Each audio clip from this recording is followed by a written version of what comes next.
Vila Belmiro. Realmente eu sinto saudades da Vila Belmiro, dos momentos bons que nós passamos lá dentro. E foram momentos muito felizes, quando a gente ganhava a maioria dos jogos. Então, às vezes eu estou aqui e não tenho o que fazer, eu vou na Vila Belmiro. Às vezes encontro lá o Coutinho, às vezes encontro o Mengal, o Dorval, alguns jogadores daquela época, que são amigos, somos amigos até hoje. Né? Não, eu subo lá ainda. Hoje eu estive lá falando com o pessoal da secretaria, tem algumas pessoas do meu tempo ainda lá, somente no tempo que eu fui treinador. Né? E então a Vila Belmiro, eu faço a barba lá no Didi. O Didi é o barbeiro, tem um barbeiro lá na vila. Sim. Ele faz a minha barba há muito tempo. E eu vou lá também, vou fazer a barba, falo para ele, eu vou fazer a barba. Vila Belmiro é seu quintal. Podia ser um barbeiro aqui perto, né? Eu vou lá até para passear. Foram momentos muito felizes que a gente guarda muita lembrança. Eu sonho, às vezes eu sonho que estou jogando, mas não sonho que estou no banco de treinador. Isso é pesadelo. O treinador é fogo. Mas como jogadora, tive essa satisfação de ter todos esses anos aí de glórias, né? Jogar com esse ataque Dorval, Mengal, Coutinho, Pelé e Pepe, que até hoje é reverenciado. Né? Benfica. O Benfica foi onde tudo começou, né? Nós já éramos campeões sul-americanos e fomos decidir o Mundial com o Benfica. Aconteceu exatamente isso. Nós jogamos,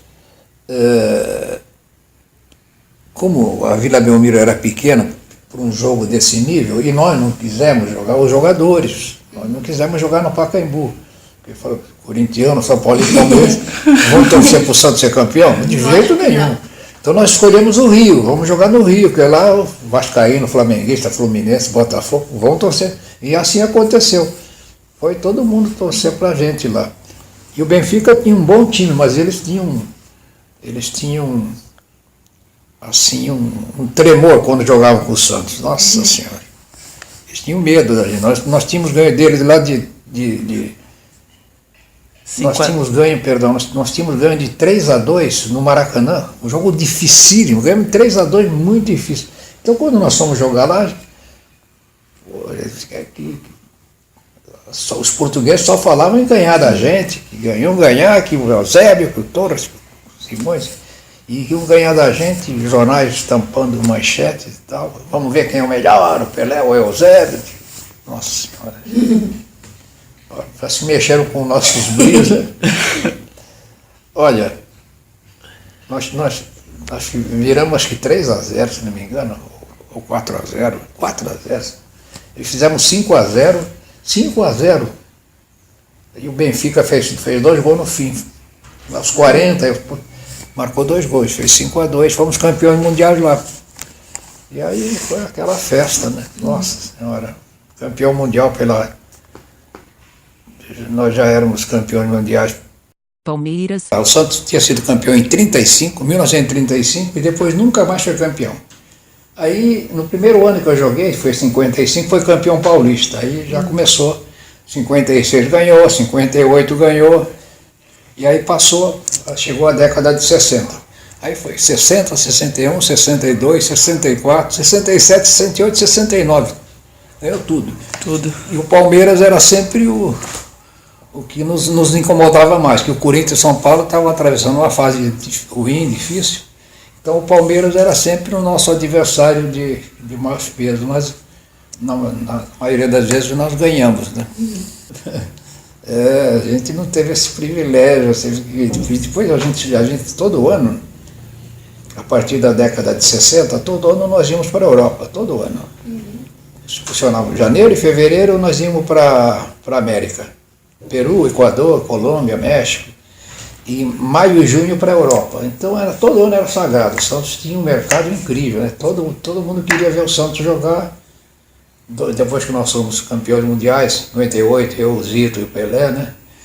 E principalmente depois pela fama que o Pelé teve como o maior jogador do mundo. Então, eles queriam ver o Santos. Nós jogávamos uma barbaridade, jogávamos muitas partidas, ficávamos exaustos, mas a gente, se é agora, esse pessoal não aceitava. Não. Esse pessoal não aceitaria jogar do jeito que... Só para você ter uma ideia, no ano de 1959, nós fizemos uma excursão à Europa, onde nós jogamos 36 partidas em 50 e poucos dias. Era quase um dia sim, um dia não, um dia sim, um dia não. Às vezes era sim, sim, sim. Suíça, Bélgica, países que são próximos um ao outro, 1 hora de avião, a gente jogava terça, quarta, quinta, sábado. E ninguém achava ruim. E tinha que ter os astros, os jogadores mais famosos tinham que jogar. O Pelé, então, às vezes ele entrava num bagaço danado. Mas a gente fazia isso com gosto, com prazer, sei lá. E foi assim que o Santos se tornou esse grande clube, né? 12 anos de tabu. Na época, nós ficamos pelo menos 12 anos sem perder no Corinthians. Então o Corinthians era o nosso freguesão. Quando eles já vinham descendo a serra, eu já vinha preocupado. Vamos chegar lá embaixo. Ficaram 12 anos sem ganhar da gente, né? E a gente gostava A gente ganhava do Palmeiras, São Paulo, sempre. Na minha estatística eu faço muito isso. Há um saldo muito maior de vitórias sobre todos os grandes, os pequenos nem se fala. Mas o Corinthians era o inclusive em 7 de dezembro de 58, eu tinha 23 anos de idade, e o Santos ganhou do Corinthians de 6-1 aqui na Vila. 6-1. E eu marquei 2 gols. Nova Arena. Eu acho que a Vila Belmiro tem que ser preservada, né? Pode ser feito uma coisa no estádio maior, que a torcida merece, né? Mas a Vila Belmiro tem que ser preservada, nem que seja para jogar com Juventus, Português Santista, mas não derrubar para construir prédio. Não. Isso ali é um patrimônio tombado. É uma santidade ali, faz parte tem gente que vem aqui a Santos para conhecer a Vila Belmiro, turista, né? Gabriel. Aí não se sabe o que passa na cabeça dos jogadores e dos familiares. Eu acho que ele deveria ficar mais um pouco aqui, amadurecer um pouco mais. Aí 21 anos, aí eu vou para a Europa. Entendeu? Aí eu vou para a Europa. Mas é teu negócio. Aí o garoto pensa assim, e se eu não for agora, de repente tem uma lesão, tem algum problema. Então é uma coisa que depende da opinião de cada um, da família também, né? Sim. Mas é uma pérola que o Santos está cultivando aí, né? Ele, tem mais alguns outros, né? Tem o Gustavo Henrique, que é um bom zagueiro, grandão. Robinho. Interessante, né? O Robinho é lá de São Vicente, né? Sempre que a gente se vê, a gente bate um papo, ele é engraçado, muito simpático. Mas eu pensei que ele fosse ficar no Santos, né?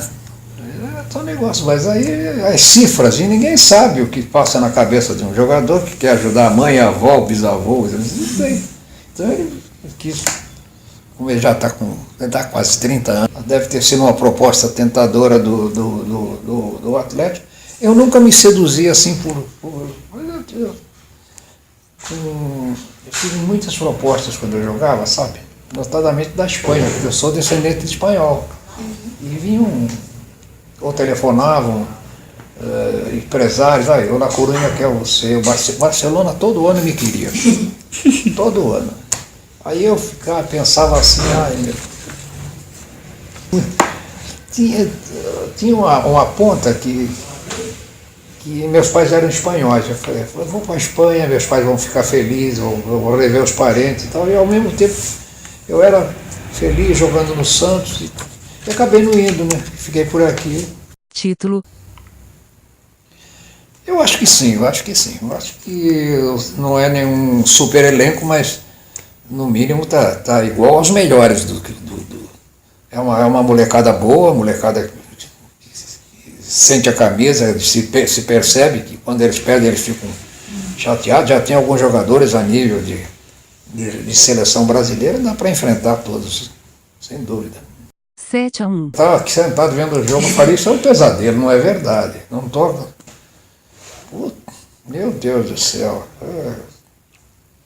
Nós íamos lá eu falei para você, em excursões, você jogava 22 partidas, mais ou menos isso, era mais ou menos. Jogou 22, ganhou 20, ganhou 19, empatou 2 e perdeu 1. Era mais ou menos isso. Agora é o contrário, né? Ou é quase ao contrário. Mas o que nós fizemos é que nós relaxamos um pouco e a gente viu que os europeus, notadamente espanhol e alemão, pegaram muita coisa de nós aí. Hoje você vê um jogador alemão, na minha época o jogador alemão tinha um calção na canela. Hoje não, hoje eles são atletas, né?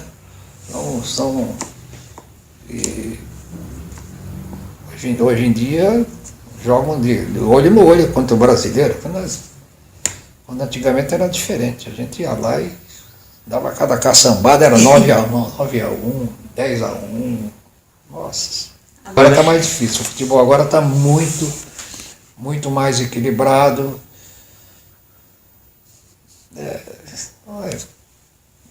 Fazer o que, né? Eu peguei uma época excepcional de Pelé, de Garrincha, de jogadores fora de séries, né? E como tinha de Cusito, depois veio o Clodoaldo, o Newton Santos. Hoje em dia você procura aí, acha 5, 6 jogadores, Neymar e quem mais? Não é? Naquela época você falava 10 assim, sem pensar. Carlos Alberto Toro, Djalma Santos, Newton Santos. Pô, agora, fala aí. Melhor jogo. 7-6. Esse foi o maior jogo da minha carreira, foi esse e os 2 jogos do Milan. Eu marquei os gols do título. Mas esse 7-6 foi em 1958. E havia uma perspectiva, um momento bom, porque nós estávamos em vésperas da Copa de 58. Então, os observadores, os treinadores estavam vendo tudo. E teve esse jogo com o Palmeiras, pelo Roberto Gomes Pedrosa. E foi no Pacaembu. Agora você liga na televisão, 0-0, 0-0, 0-0, 0-0. 20 minutos estava 2-2. 2-2 com 20 minutos de jogo. Santos e Palmeiras. Aí fizemos 5-2, fomos por vestiário com 5-2. Então, um jogo, primeiro tempo termina 5-2, isso não acontece mais nunca. Nossa. Bom, aí o Palmeiras fez 2 alterações e fez 6-5. Eita. O 5-2 nosso, eles fizeram 6-5, passaram à frente e no final nós fizemos 7-6. Olha que jogo. O pessoal na época comentou que morreram 3 pessoas. 2 ouvindo o jogo, que não foi televisado, 2 ouvindo o jogo e 1 no estádio. 3 gols, eu fiz os 2 últimos e fiz um outro gol. Esse jogo, 7-6, e os jogos do Milan também, quando o Santos foi bicampeão mundial, né? Nós fomos jogar com o Milan tinha ganho de 4-2 lá, e tinha que, se empatasse aqui, era campeão. Simples empate. Olha só o que aconteceu. Nós nos concentramos no Rio de Janeiro, no Maracanã, concentração do Maracanã, ficamos lá uma semana treinando. Não ia jogar o Pelé, o Zito e o Calvé, 3 titularíssimos, né? Machucados. Aí começa o jogo. Aí, com 20 minutos estava 2-0 para o Milan. Nem o empate servia para nós. Né? Aí fomos para o vestiário. Todo mundo, o Lula era o técnico, né? Ele nem falou em tática, vamos lá, temos que virar, vamos para cima deles. E nós estamos no vestiário e estava uma noite quente, noroeste, bravo, quente. De repente, os relâmpagos na janela assim do vestiário. Um temporal, caiu um temporal no Rio. De repente. Entramos no campo, com o campo alagado. Eu gostava de jogar com o campo. Eu estava forte. Você sabe que em 25 minutos estava 4-2 para nós? Eu fiz o primeiro e o quarto gol, os dois gols de falta. Dois de falta. E ganhamos de 4-2. Aí teve o terceiro jogo, fomos campeões, ganhando de 1-0, gol de pênalti do Dalma. Essa história foi linda, assim, foi a minha... Esses dois jogos, 7-6 e esse jogo do Milan. Neymar, Depois do Pelé, quem é que teve aí? Teve o Giovani, que foi ótimo, né? Uhum. O Giovani foi ótimo. Muito bom. Mas eu fico com o Neymar. Eu acho que o Giovani era um jogador excepcional, mas às vezes ele desligava. E o Neymar não desliga, não. O Neymar, eu acompanho o Neymar desde o infantil e juvenil do Santos, quando tinha os jogos aí, como o meu filho está envolvido nas categorias de base, eu ia ver jogos aí e via aquele moleque, falei, esse moleque não tem como não ser um craque, ele vai. Era 5-1, ele fazia 4, era 4-0, ele fazia os 4, ele fazia 6-1, ele marcava 5. Então eu falei, isso não tem como não ser jogador. Já dava para prever, e batia falta, já batia pênalti, era o dono do time já. Então eu fico contente de ver o sucesso dele, porque ele é bom menino, e o pai dele conduz ele muito bem. Taubaté, Muitos jogos importantes na Vila, mas houve um que me marcou mais, né? Nós jogamos com... O Santos não era campeão há 20 anos, estava jogando o último jogo do campeonato contra o Taubaté, precisava ganhar para ser campeão. Se empatasse, ia ter que decidir com o Corinthians. E se perdesse, o Corinthians era campeão. E estava caminhando para o final, e estava 1-1. Aí eu marquei o segundo gol, lá no gol do fundo da Vila Belmiro, uma arrancada do meio campo. Bati cruzado e fiz o gol. O Santos foi campeão graças a esse gol meu. Eu tinha 20 anos e aí realmente todo mundo ficou... A torcida não era campeão há 20 anos, né? E eu marquei o gol do título, eu fiquei muito feliz e a torcida passou a gostar mais ainda de mim, né? Porque eu marquei o gol do título. Esse jogo foi muito importante. Espanha, Proporcionaram também uma satisfação muito grande. Por exemplo, eu fui, quando o Santos jogou na Espanha, eu fui em La Coruña. O Santos jogou em La Coruña e ganhou do Desportivo La Coruña de 4-1. Eu fiz 2 gols, joguei bem. E quando acabou o jogo, lá no vestiário, apareceu uma espanholada danada, meu tio, minha prima, eu estava cheio de parentes lá e eles foram ver o jogo, eles ficaram contentes. Depois, e me levaram. É isso que eu digo para vocês, esse pessoal hoje nem pensaria em fazer isso. Acabou o jogo, o jogo foi no domingo, nós só íamos jogar na sexta-feira seguinte, há 5 dias. Então eu conversei com o Lula, que era o nosso treinador, que eu precisava ir conhecer a minha avó. Nós estávamos em La Coruña e tinha uma viagem de pelo menos 5 horas de trem, de carro. Esse meu parente estava com um carrinho velho lá e me levaram e na volta eu vim de trem, na volta eu vim de trem. E fui conhecer minha avó. Quem é que faz esse negócio desse? Eu fui lá era uma aldeia, gente muito pobre, meus tios, tias, primos. Fui lá conhecer. E depois voltei e continuamos jogando e tal. Então, os tempos eram outros, né? Fone no ouvido. Acaba o jogo, ou quando chegam, eles já colocam aquilo para não dar entrevista, né? decepção, A decepção minha como jogador foi não ter disputado a Copa do Mundo. Eu fui em 58. A Copa do Mundo em 58 foi na Suécia. Primeira vez que eu fui para a Europa, naquela época não era normal ir para a Europa assim, não. Então já fiquei contente de conhecer a Europa, né? Só que aconteceu o seguinte: haviam sido marcados 2 jogos na Itália antes da Copa. Então nós fomos para a Itália jogar os 2 jogos antes da Copa. Aí ganhamos contra clubes italianos muito fortes, Fiorentina e Inter de Milão. ganhamos de 4-1 do Fiorentina, eu marquei um gol. Joguei eu, o Zagallo ficou no banco. Aí fomos jogar com o Inter de Milão. Uma semana da Copa. Faltava uma semana para começar a Copa. Jogar com a Inter de Milão. Estava ganhando de 4-0. E eu peguei uma bola assim pela ponta esquerda e fui correndo. Estava jogando titular também. Fui correndo pela ponta esquerda, assim, veio o jogador italiano veio atrás de mais, eu não lembro, não esqueço esse lazarento, chamava-se Bisticoli, loirinho. E eu fui, e ele veio atrás de mim, e eu corria canhoto, só conduzia com o pé esquerdo. Então não tinha por que ele me dar um toque no tornozelo direito. Pô, eu estava correndo com a bola com o pé esquerdo, ele fez meu tornozelo. Torci o tornozelo, saí do jogo e da Copa, né? Não consegui ficar bom.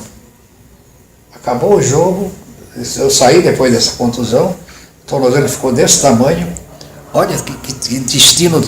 Acabou o jogo, foi um jogo à noite, nós fomos para a Suécia para começar a Copa. Uma semana depois, eu cheguei na Suécia de chinelo, pé direito desse tamanho. Nossa. Por causa desse italiano aí. E aí o Zagallo entrou e eu só fiquei bom no quarto jogo, aí eu já tinha condições de jogar, mas aí não tinha como mexer no time, o time estava ganhando. Né?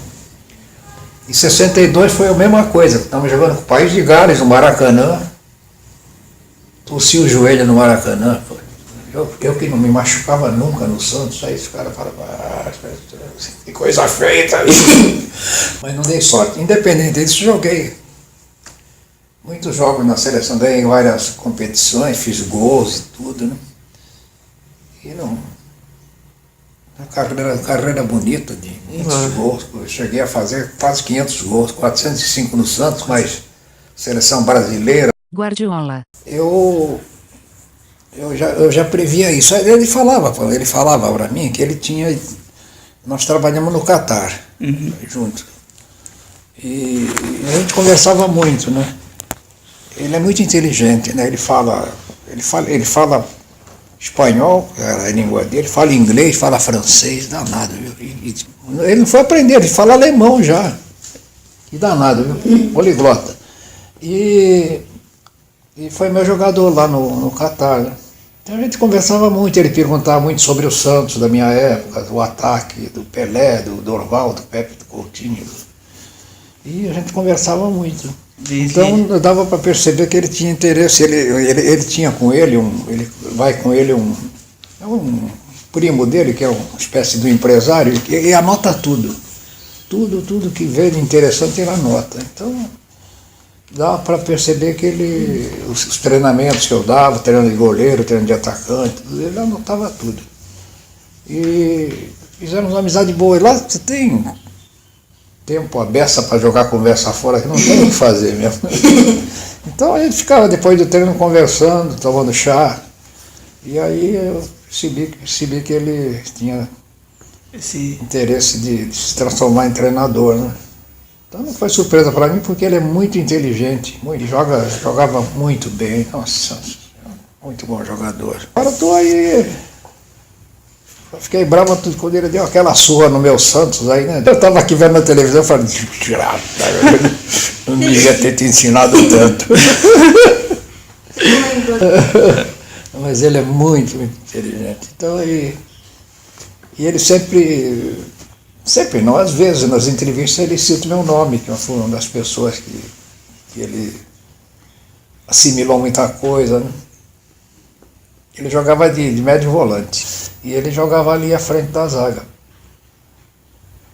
Então, só que esse jogador que joga à frente da zaga, como o caso do Renato, como o Clodoaldo, o Dunga, ele tem que marcar bem, saber jogar. Em cruzamento, cabecear bastante. Só que o Guardiola não cabeceava. Aí um dia eu falei para ele, Pepe, conversando assim, né? Me diz uma coisa. Porque eu colocava sempre, quando treinador, eu colocava lá o papel, antes dos jogadores entrar em campo, para o jogo, eles viam lá. Quem cobra as faltas, quem cobra escanteio, quem cabeceia. Então, falta, eu coloquei lá, faltas contra nós. E tinha que colocar em... Quem me ajudava era o Pepinho Macia, meu filho, que estava lá comigo e fala... E escreve em inglês, porque tinha que colocar em inglês, que a maioria lá... E aí eu coloquei cabeceios contra nós. Quem vai cabecear? Corner contra nós. Fulano e Guardiola. E ele me chamou em particular, ele foi discreto. Mister, ele me chamava de Mister. ¿Puedo le decir una cosa? Posso lhe falar uma coisa? É claro, Pepe. Eu nunca coloquei a cabeça na pelota. A cabeça la tengo para pensar. Eu acho bem interessante. E, realmente, no tempo que eu estive lá, não vi ele dar uma cabeçada. E aquele time do Barcelona comandava, ninguém dava. Só quando cruzavam, aí o zagueiro tinha que cabecear. Mas, fora isso, cabeçada de graça eles não davam, eles só jogavam no chão. Interessante, né? Eu estava dando um treino quando o Sheik me disse, chama-se Sheik Khalid, é aquele último lá, barbicha. Ele me perguntou, e eu com o Pepinho traduzindo, né, que ele falava inglês, e aí ele perguntou se eu queria o Guardiola. O Guardiola ainda estava jogando na Itália. Então eu falei, quero esse cara aí, ele joga muito, pode mandar aí. Uma semana depois chegou o Guardiola. Chegou lá naquele calorão, né? 48 graus no verão. E eu estava batendo bola. Decepção. Estava ainda. E ele passou atrás da trave. Me falaram, o Guardiola chegou com o empresário dele. Aí ele me falou assim, Mister, me apresentaram ele, Mister, hace calor acá, não? Faz calor aqui, né? Eu digo, um pouco, não muito.